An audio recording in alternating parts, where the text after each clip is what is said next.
Hello दोस्त, मैं प्रदीप कुमार आप सभी को इस वीडियो में स्वागत करता हूं। आज की इस वीडियो में आप सबों को मैं सॉलिड स्टेट यूनिट से कुछ महत्वपूर्ण प्रश्नों का हल कराएंगे जो इस वर्ष परीक्षा के लिए संभावित प्रश्न होंगे।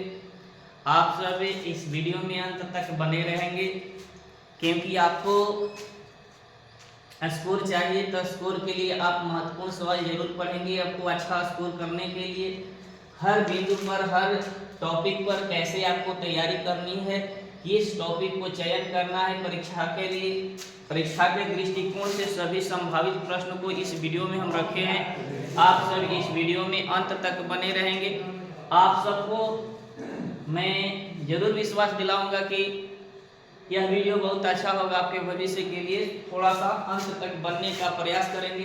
तो चलते हैं, सॉलिड स्टेट के कुछ शॉर्ट क्वेश्चन है आपके स्क्रीन पर, उसके बारे में चर्चा करना चाहते हैं। पहला सवाल आप लोग के सामने है, सहसंयोजक ठोस या नेटवर्क ठोस क्या है? सहसंयोजक ठोस या नेटवर्क ठोस क्या है? यह एक प्रकार का क्रिस्टलीय ठोस है। या कैसा ठोस है?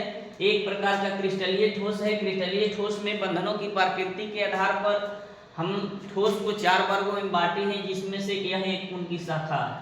कह रहा है कि सहसंयोजक ठोस अथवा नेटवर्क ठोस क्या है? सहसंयोजक ठोस के नाम से भी दे सकता है आप लोग को परीक्षा में, या नेटवर्क ठोस के नाम से भी दे सकता है। कह रहे कि वैसा क्रिस्टलीय ठोस जिनके अवयवी कण, कौन कण?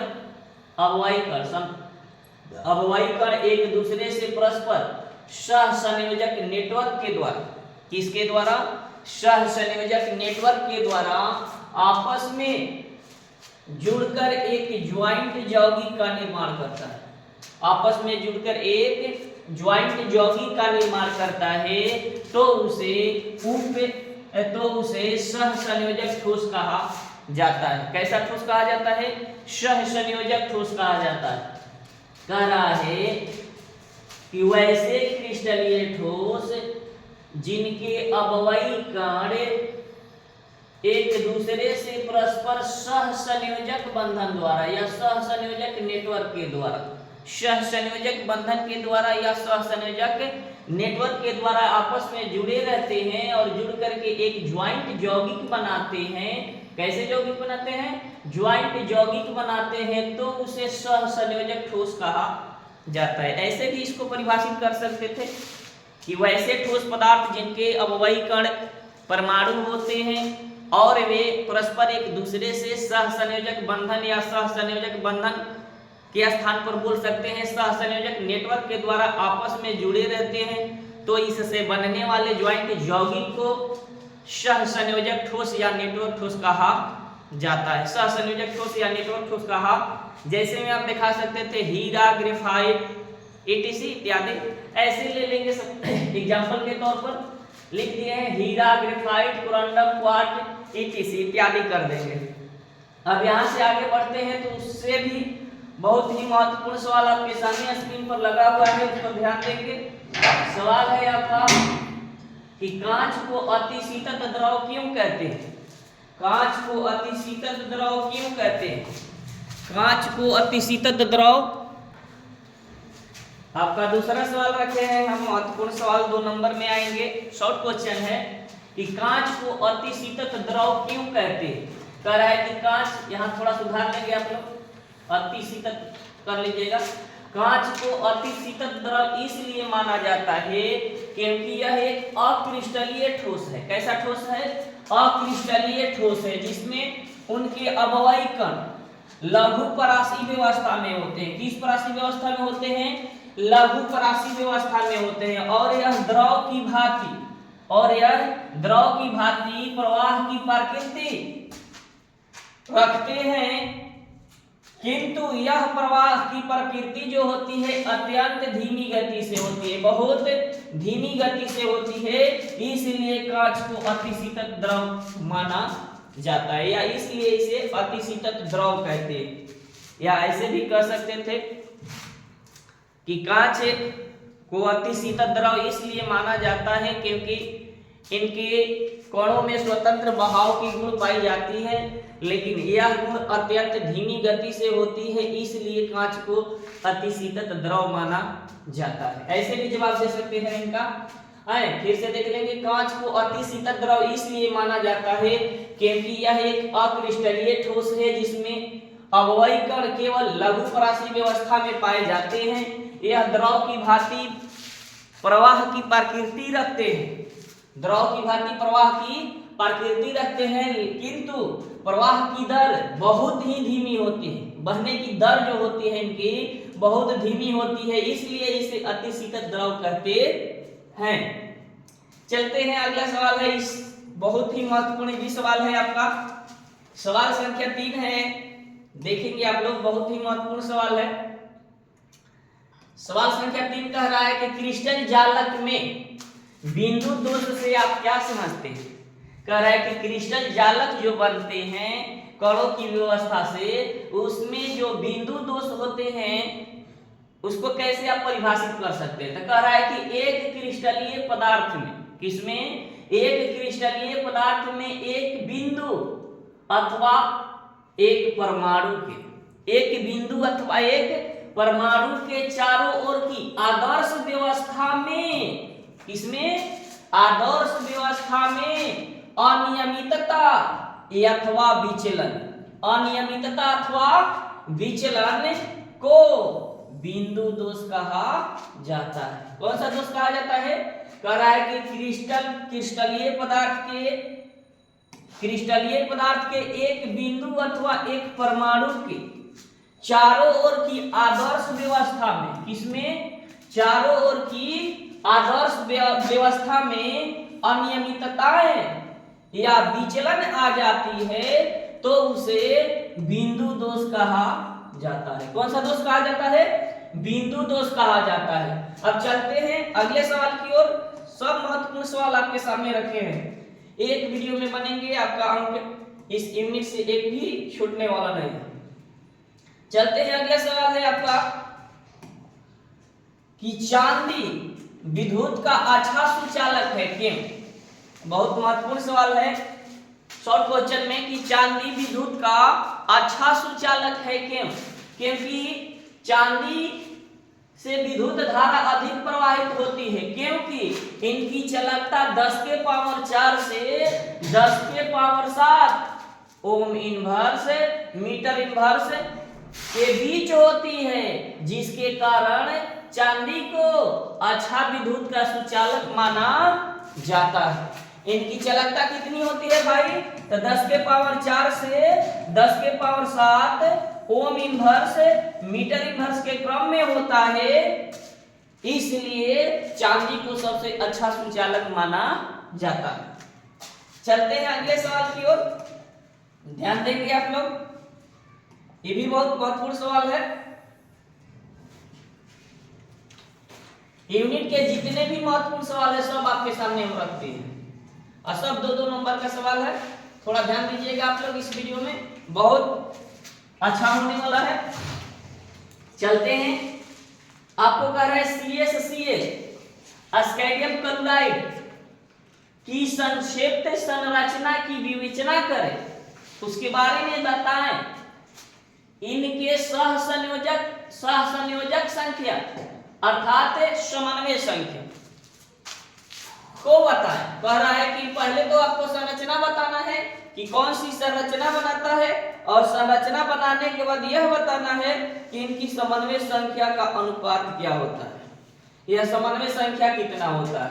तो सबसे पहले आपको बताते हैं हम कि यह BCC संरचना का निर्माण करता है। किस संरचना का निर्माण करता है, BCC body centred unit cell बनाता है। कौन सा सेल बनाता है, बॉडी सेंटर्ड यूनिट सेल बनाता है। जो भी बॉडी सेंटर्ड यूनिट सेल बनाते हैं उनके लिए समन्वय संख्या का मान जो होता है, समन्वय संख्या का मान जो होता है 8:8 होता है। कितना होता है, 8:8 होता है। कितना होता है भाई, 8:8 होता है। अगर इसमें CS की संख्या 8 है तो इसमें क्लोरीन की संख्या भी 8 होगी। एक कण को जितने कण घेरे रहते हैं, किसी खास एक कण को जितने कण चारों तरफ से घिरे रहते हैं, स्पर्श किए रहते हैं, उनकी संख्या को ही उस कण की समन्वय संख्या कही जाती है। तो इनका अनुपात कितना का होता है भाई?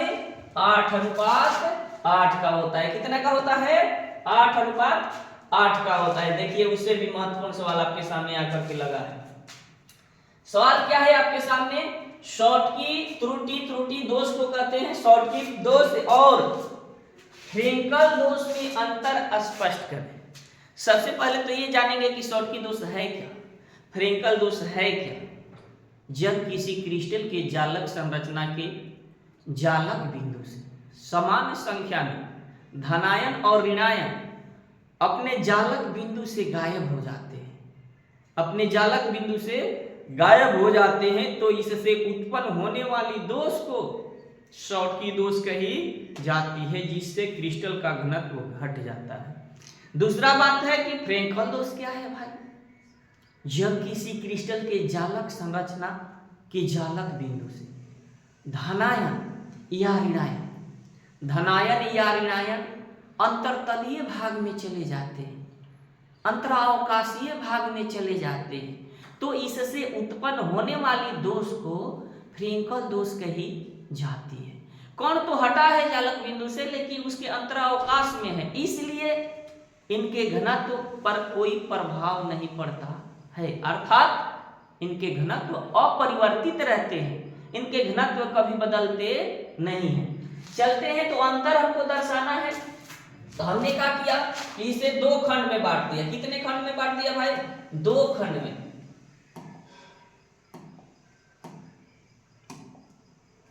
दो खंड में बांटा, एक साइड में हम कर दिए का शॉर्ट की दोष और दूसरे खंड में क्या कर दिए भाई? फ्रेंकल दोष। कौन सा दोष?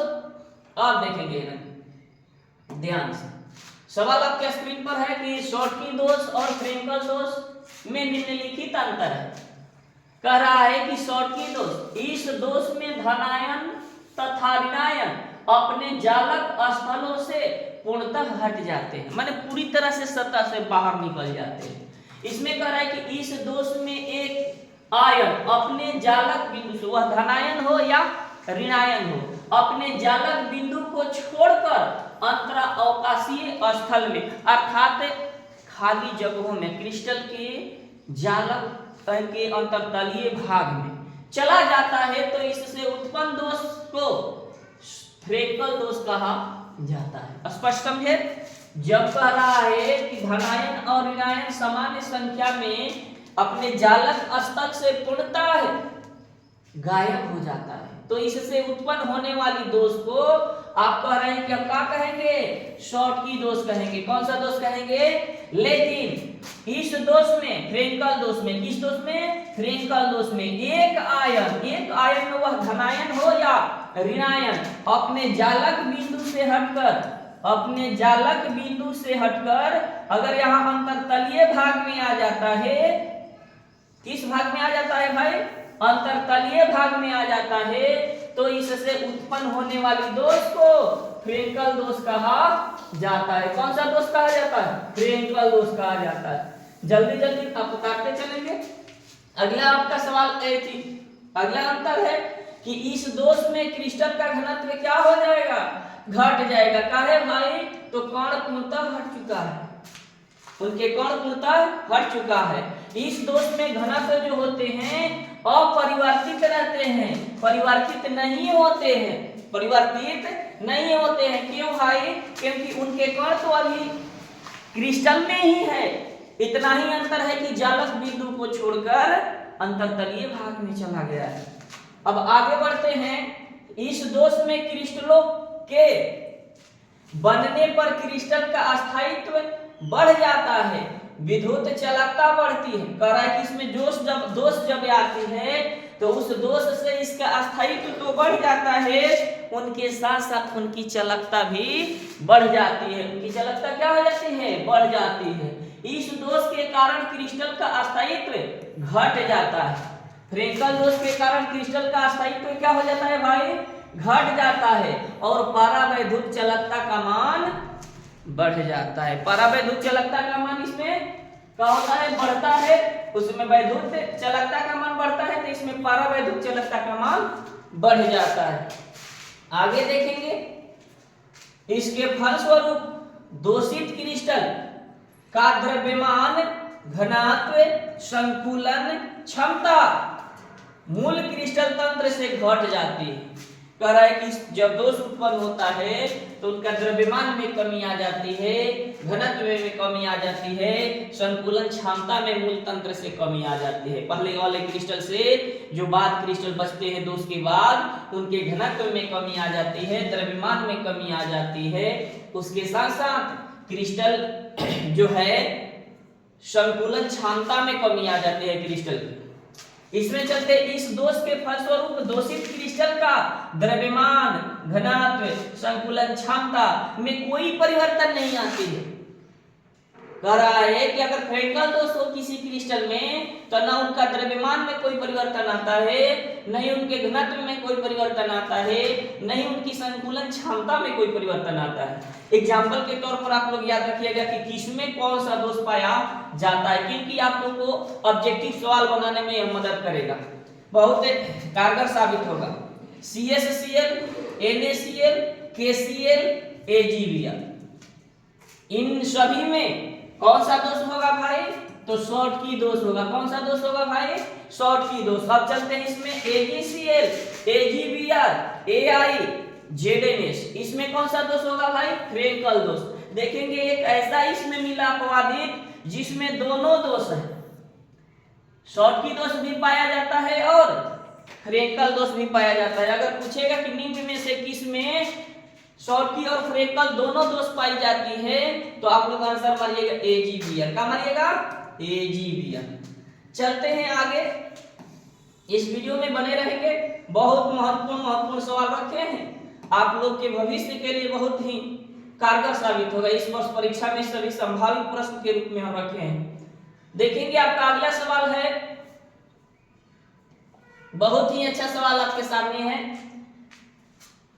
कह रहा है कि क्रिस्टलीय और अक्रिस्टलीय ठोस में अंतर स्पष्ट कीजिए। कह रहा है कि क्रिस्टलीय ठोस और अक्रिस्टलीय ठोस में अंतर क्या है बताइएगा।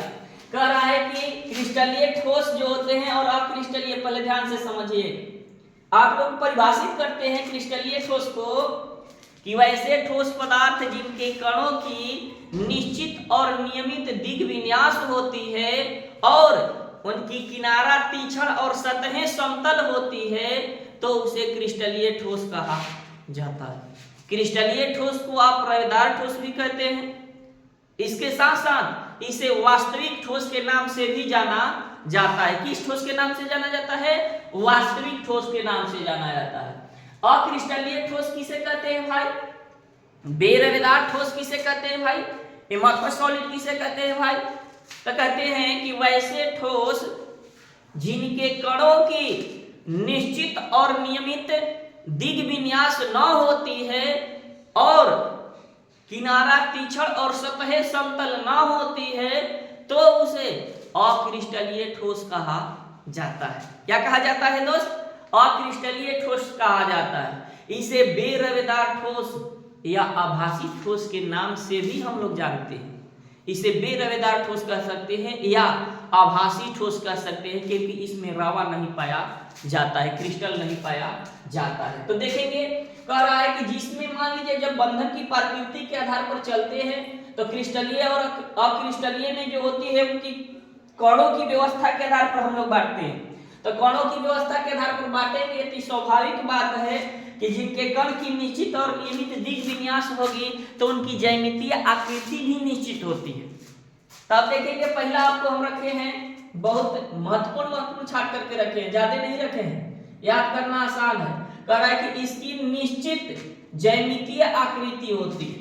कोई पूछेगा आपसे कि क्रिस्टल की ज्यामितीय आकृति कैसी होती है, तो आप बोलिएगा कि ज्यामितीय आकृति जो होती है इनकी निश्चित होती है। कैसी होती है, निश्चित होती है। वहीं इसमें आएंगे आप अक्रिस्टलीय में, बेरवेदार में, तो सीधे बोलना है कि अनिश्चित होती है। क्या होती है, इनकी ज्यामितीय आकृति क्या होती है बाबू, अनिश्चित होती है। क्या होती है, अनिश्चित होती है। अच्छा ये बताइए आप कि उसमें दो गुण पढ़ाए थे क्रिस्टलीय के समय कि समदैशिक गुण किसे कहते हैं, विषमदैशिक गुण किसे कहते हैं। आप लोग को बताए थे हम कि ठोस पदार्थों में कुछ भौतिक गुण अपवर्तनांक, कठोरता, ऊष्मीय चालकता का मान सभी दिशाओं में समान प्राप्त होता है तो उसे समदैशिक गुणधर्म कहते हैं। अलग अलग प्राप्त होता है तो उसे विषमदैशिक गुणधर्म कहते हैं। जिस पदार्थ में यह गुण पाया जाता है उस पदार्थ को अगर सामान्य गुण मिला आपको तो उसको समदैशिक पदार्थ कह सकते हैं। अगर अलग अलग गुण प्राप्त हुआ आपको तो उसे विषमदैशिक पदार्थ कह सकते हैं। इसके एग्जाम्पल को दर्शाने के लिए आप लोग आसानी से जान सकते हैं कि एक कांच पर ढेला फेंक करके देखेंगे आप लोग तो चारों दिशाओं में बिखर जाता है, यह समदैशिक गुण को दर्शाता है। लेकिन वहीं एक लोहे के परत पर हम जब पीटते हैं किसी भी औजार से तो केवल एक दिशा में बढ़ता है, सभी दिशाओं में परिवर्तित नहीं होता है। अब समझ गए होंगे, तो चलते हैं आगे। यह विषमदैशिक होता है, विषमदैशिक को आप असमदैशिक भी कह सकते हैं। यह समदैशिक होता है, क्या होता है, समदैशिक, माने इनके अपवर्तनांक, कठोरता और ऊष्मीय चालकता का मान सभी दिशाओं से समान प्राप्त होता है। इनका जो होता है अलग अलग प्राप्त होता है। इसमें दीर्घ परासी व्यवस्था पाई जाती है। कैसी व्यवस्था पाई जाती है, जो कण सजे रहते हैं वो लंबे समय तक अपने निश्चित व्यवस्था में सजे रहते हैं, इसमें कभी विचलन नहीं आता है, यह लंबा समय तक बना रहेगा। कहता वह ए डैश व्यवस्था में हो या ए डैश व्यवस्था में हो या ए बी व्यवस्था में, दोनों स्थितियों में लंबे समय तक अगर बना रहता है तो उसको दीर्घ परासी व्यवस्था कही जाती है। कुछ समय के बाद बिगड़ जाता है वह कतार तो उसे लघु परासी व्यवस्था कही जाती है। कौन सी व्यवस्था कही जाती है, लघु परासी व्यवस्था कही जाती है। तो इसमें दीर्घ परासी व्यवस्था पाई जाती है क्रिस्टलीय में, तो अक्रिस्टलीय में लघु परासी व्यवस्था पाई जाती है। कैसी व्यवस्था पाई जाती है, लघु परासी व्यवस्था पाई जाती है। इस क्रिस्टल का आकार निश्चित होता है और इसमें इस क्रिस्टल का आकार अनिश्चित होता है। कारण क्या है भाई, इनके कण का आकार निश्चित है तो स्वाभाविक बात है कि इसका आकार भी निश्चित होगा। इनके कणों का आकार निश्चित और नियमित नहीं है तो स्वाभाविक बात है कि इनका जो आकार क्या होगा, अनिश्चित होगा। क्या होगा, अनिश्चित होगा। कह रहा है कि यह वास्तविक ठोस है। कह रहा है कि जिनके कण की निश्चित और नियमित दिग्विन्यास होती है उसे वास्तविक ठोस माना जाता है। जिनके कण की निश्चित और नियमित दिग्विन्यास न होती है तो उसे आभासी ठोस माना जाता है। जैसे कांच आभासी ठोस है, लोहा वास्तविक ठोस है, चांदी वास्तविक ठोस है, नमक वास्तविक ठोस है, चीनी वास्तविक ठोस है, बालू वास्तविक ठोस है। लेकिन प्लास्टिक आभासी ठोस है, रबर आभासी ठोस है, उच्च अणुभार वाले बहुलक आभासी ठोस है। चलते हैं आगे, अब समझ गए होंगे। चलिए आप लोग के सामने एक बहुत ही महत्वपूर्ण सवाल आकर के लगा है कि डोपिंग क्या है।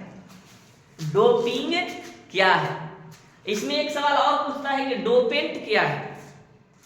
डोपिंग और डोपेंट दोनों को एक साथ समझा देते हैं, थोड़ा सा बने रहेंगे आप लोग वीडियो में।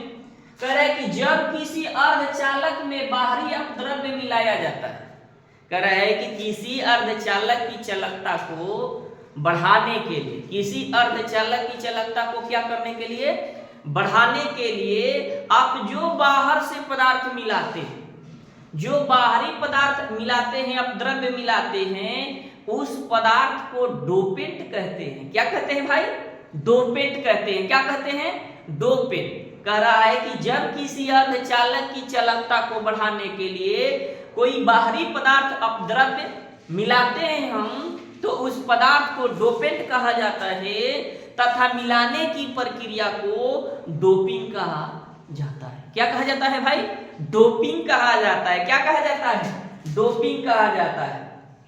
चलते हैं अगले सवाल की ओर। आपकी स्क्रीन पर अगला सवाल है बहुत ही महत्वपूर्ण। अंत तक बने रहेंगे तो आपको मजा आएगा इस वीडियो में। देखते हैं, सवाल है आपके सामने कि कार्बन तथा सिलिकॉन की संयोजकता जो होती है 4 होती है। कह रहा है कि कार्बन और सिलिकॉन जो है उनकी संयोजकता कितनी होती है भाई, तो 4 होती है। जबकि जर्मेनियम, टीन, लेड की संयोजकता 2 भी होती है। माने 4 के बदले कितनी होती है, 2 भी होती है। क्या कारण है, कारण आपको दर्शाना है। एक ही कारण है, आप लोग याद रखिएगा कि कार्बन और सिलिकॉन के परमाणुओं का आकार छोटा होता है। कार्बन और सिलिकॉन के परमाणुओं का आकार क्या होता है, छोटा होता है। दूसरा कारण याद रखिएगा कि इनके विद्युत ऋणात्मकता, इलेक्ट्रोनिगेटिविटी का मान उच्च होता है, ज्यादा होता है, जिसके कारण इनकी संयोजकता कितनी होती है भाई, तो 4 होती है। कितनी होती है, 4 होती है। जबकि जर्मेनियम, टीन, लेड की संयोजकता 2 भी होती है। अब समझ गए होंगे, क्योंकि उनके इलेक्ट्रोनिगेटिविटी का मान क्या होता है भाई, कम होता है। परमाणु का आकार क्या होता है भाई, बड़ा होता है। चलते हैं, एक और सवाल आपके सामने स्क्रीन पर आकर लगा है, बहुत ही महत्वपूर्ण सवाल, कई बार परीक्षा में आ चुका है पिछले वर्षों में। अब देखेंगे आप लोग, फेरो चुंबकीय और पारा चुंबकीय पदार्थ में अंतर क्या है। फेरो चुंबकीय और पारा चुंबकीय पदार्थ में अंतर क्या है। फेरो चुंबकीय भाई, जिसको इंग्लिश में फेरो चुंबकीय को हिंदी में आप कह सकते हैं लौह चुंबकीय है, या इसको पारा चुंबकीय अर्थात उसमें प्रति चुंबकीय भी कह सकते हैं आप। कह रहा है कि ये पदार्थ चुंबक के प्रति आकर्षित होता है। कह रहा है कि इस पदार्थ को अगर चुंबक के पास ले जाएंगे तो चुंबक अपनी तरफ क्या कर लेगा, आकर्षित कर लेगा। क्या कर लेगा, आकर्षित कर लेगा। लेकिन इन पदार्थों को अगर चुंबक के पास ले जाते हैं तो चुंबक से यह दूर हटता है, चुंबक से यह दूर भागता है। क्या होता है, प्रति चुंबकीय होता है। इस गुण चुंबक से इसको कोई लेना देना न रहता है। दूसरा बात है कि इसके चुंबकीय गुण का मान म्यू जो दर्शाता है, चुंबकीय गुण को दर्शाता है। चुंबकीय गुण का मान काफी ऊंच होता है। इनके चुंबकीय गुण का मान 0 होता है। इनके चुंबकीय गुण का मान क्या होता है बाबू, 0 होता है।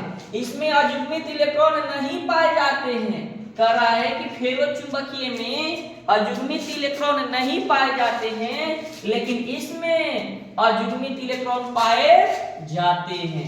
अजुग्मित इलेक्ट्रॉन पाए जाते हैं। फिर से समझ लेंगे, ये चुंबक के प्रति क्या होते हैं, आकर्षित होते हैं। ये पदार्थ चुंबक के प्रति क्या होते हैं, विकर्षित होते हैं। इनके चुंबकीय गुण का मान क्या होता है, काफी ऊंच होता है।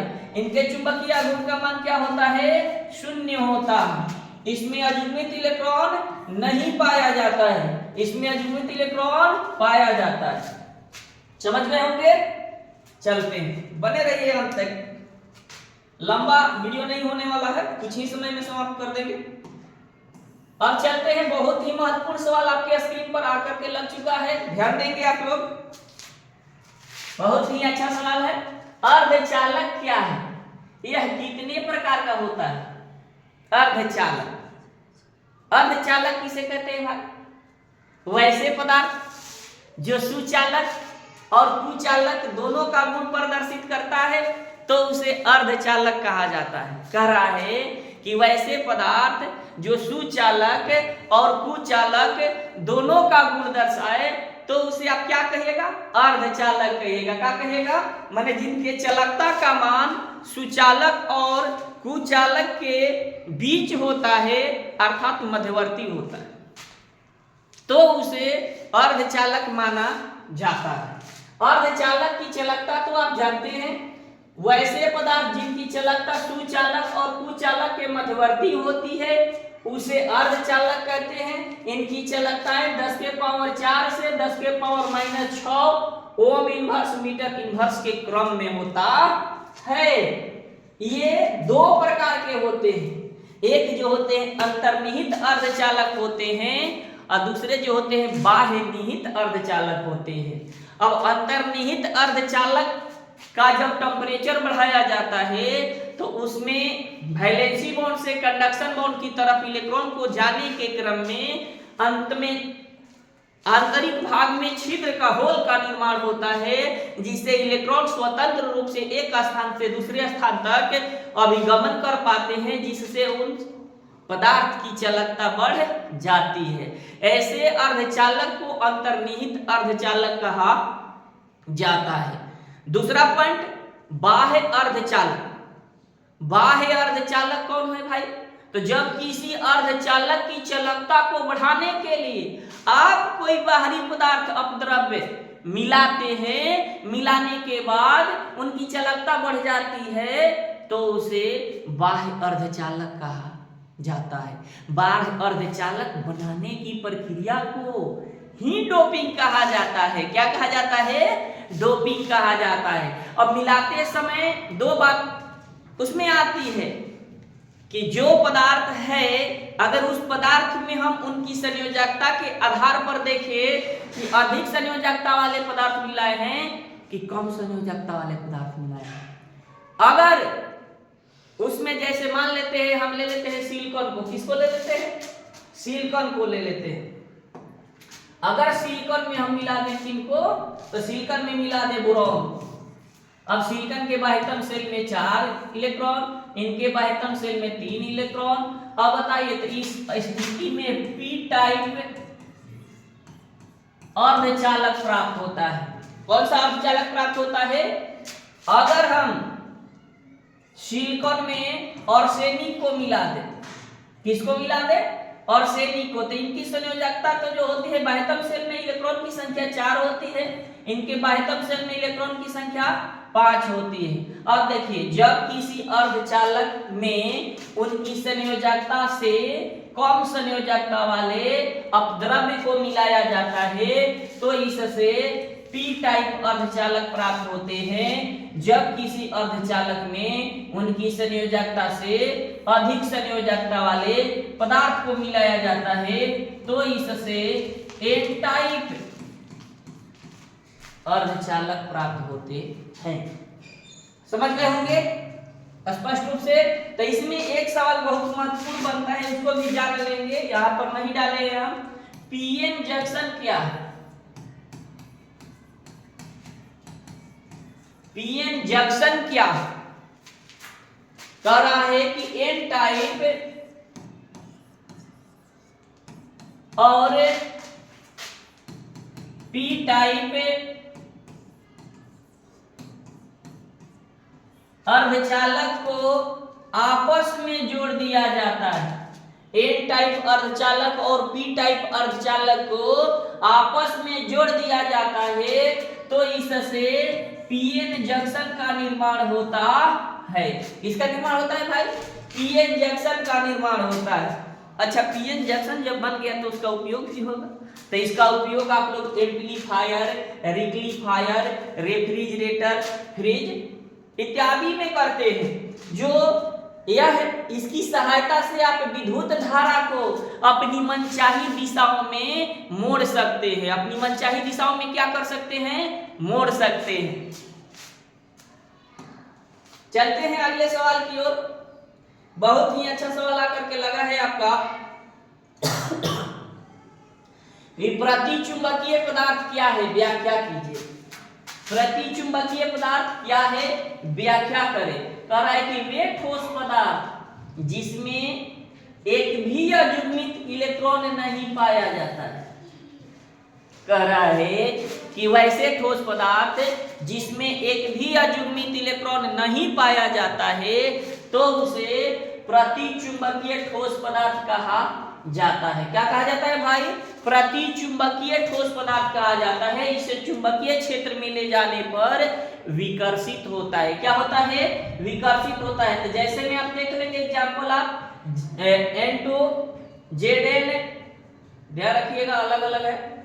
N2 Zn Cu+1 PiO2 NaCl ETC इत्यादि, इस सभी के सभी क्या है भाई, प्रतिचुंबकीय। इसमें बंधन बनने के बाद या आयन बनने के बाद एक भी अयुग्मित इलेक्ट्रॉन बचा नहीं है, अनपीरियड इलेक्ट्रॉन एक भी नहीं।